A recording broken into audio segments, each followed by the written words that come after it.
שלום לכולם, אני צחי קראוס וברוכים הבאים לערוץ שלי. אני מזמין אתכם להירשם כמנויים לערוץ, זה בחינם. היום אציג לכם את האייפון 12 פרו בצבע גרפיטי בנפח זיכרון של 256.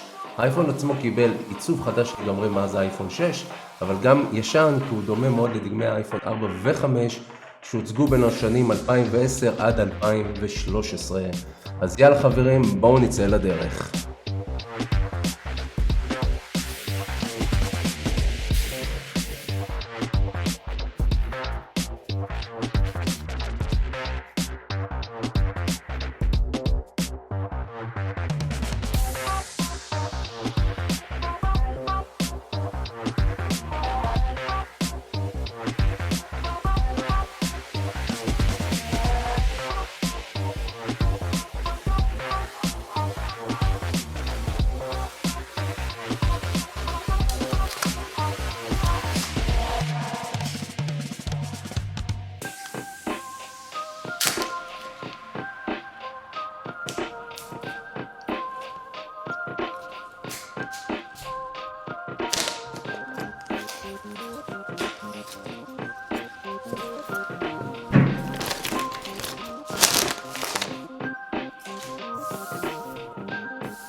כל מי שהיו ספקות לגבי הצבע גרפיטי, אני רוצה להגיד לכם שהוא לא פחות ממושלם, הוא מדהים.